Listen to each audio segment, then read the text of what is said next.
Bienvenue dans Actu 3V, au sommaire de ce dernier journal avant les congés, une visite dans les allées de la nuit artisanale, une exposition sur l'histoire religieuse à Hofwiller, mais tout de suite 2 mots sur le festival Rêve de Môme qui aura lieu prochainement à Niederbronn-les-Bains.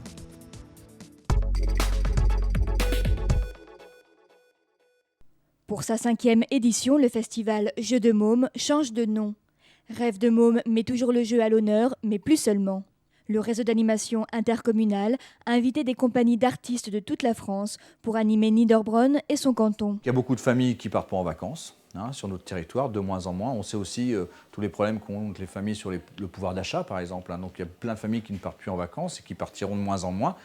Et on voulait leur amener quelque chose de fort au niveau du canton, qui change de l'ordinaire et qui leur permettent aussi, pour vraiment des sommes modiques, puisque le spectacle il est à 3 € l'entrée, pour ceux qui sont payants en salle, sinon tout le reste est gratuit, donc de pouvoir passer des moments agréables avec leurs enfants.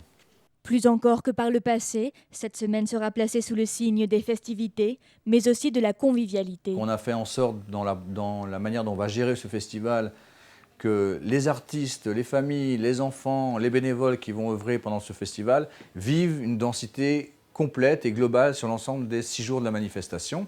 Ça veut dire qu'ils mangeront ensemble, qu'ils pourront voir des spectacles ensemble, qu'ils pourront se rencontrer, discuter, échanger, aussi bien entre les enfants eux-mêmes et les familles, mais aussi avec les artistes. Du 3 au 8 août, les manifestations seront nombreuses. Pique-nique géant, spectacles en salle, en plein air ou sous chapiteau, ateliers créatifs, acrobatiques et ludiques, ainsi que des spectacles délocalisés dans 5 autres communes du canton.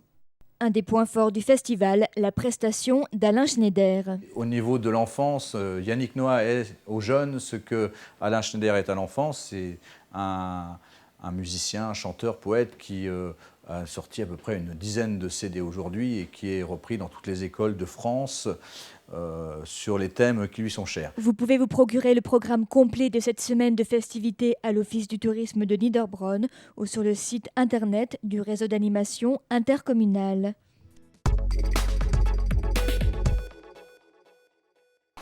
Malgré un temps plutôt maussade, en début de soirée, 11 000 personnes se sont rendues à l'un des événements phares qui animent chaque année les rues de la cité thermale de Niederbronn-les-Bains. Il s'agit de la nuit artisanale, là où le temps d'une soirée, le savoir-faire des uns venus d'Alsace, des Vosges ou de Moselle se mélange à merveille au son du folklore local et international. Et pour un tel rendez-vous, l'équipe organisatrice s'y prépare jusqu'à 8 mois à l'avance. Ce que nous favorisons surtout, c'est toujours la qualité de l'artisanat, l'authenticité et le travail sur place de nos artisans.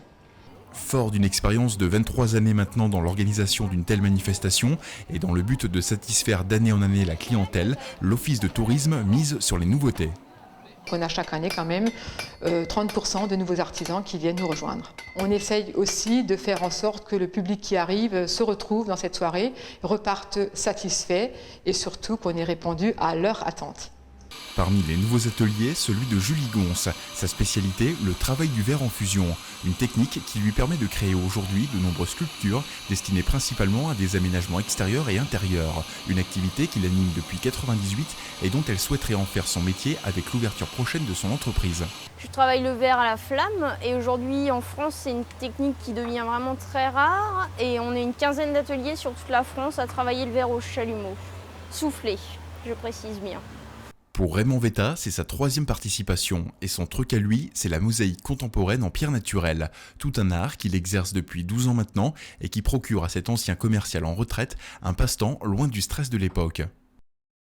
Je taille moi-même ce qu'on appelle des tesselles et elles sont collées une par une sur un support en bois. C'est un travail de longue haleine ou... C'est surtout très reposant puisque je ne suis pas du tout quelqu'un de patient. Paradoxalement, ça me calme. Pour de telles créations, le temps de réflexion de l'œuvre représente parfois jusqu'à 80% de son travail, avec pour support d'inspiration les grands maîtres franco-italiens de la mosaïque française. Un challenge pour l'artiste. Oui, un petit challenge, un petit défi, disons. Du côté de l'ambiance musicale de la soirée, elle était assurée par de nombreux groupes folkloriques. Pour l'exotisme, la Martinique.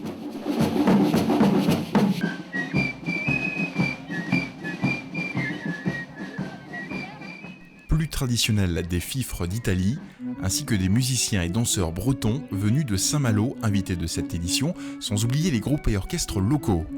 Au final, une manifestation haut en couleur à revivre à travers un patchwork de l'artisanat sous forme d'exposition qui se tient actuellement et jusqu'à fin août à l'Office de tourisme.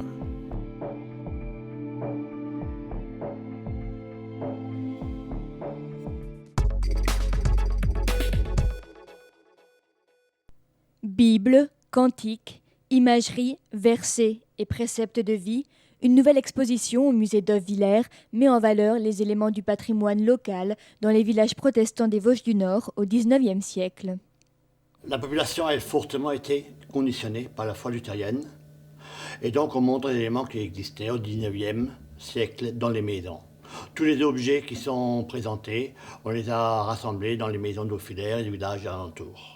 Une des caractéristiques des villages protestants est l'importante présence de textes écrits. C'est un livre de culte domestique, c'est un livre de prière où on retrouve les préoccupations des gens avec tous leurs soucis quotidiens. Les gens lisaient beaucoup. Les gens lisaient la Bible par eux-mêmes pour arriver à comprendre le sens de leur vie. Outre une salle dédiée à l'imagerie pieuse, aux souvenirs de baptême, de confirmation ou de mariage, une autre est consacrée à l'histoire de la religion protestante. L'histoire générale tout d'abord, avec par exemple un rappel des éléments de la foi luthérienne et des principaux réformateurs, puis l'histoire plus locale. On parle du réveil luthérien au XIXe siècle, plutôt de la région d'Idrebronn, parce qu'il y avait le pasteur User à Rothbard et M. Weyer-Müller, qui était un auteur, compositeur de chants à Niederbronn, qui étaient très amis.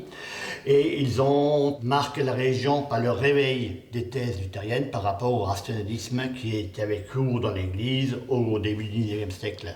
Quelques documents étonnants jalonnent également l'exposition, tels que cette audacieuse profession de foi.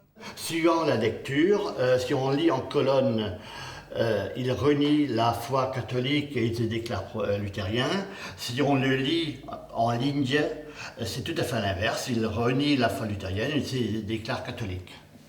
C'est un élément qui a priori appartenait à quelqu'un qui voyageait et on pense qu'il sortait, qu'il expliquait en fonction des besoins.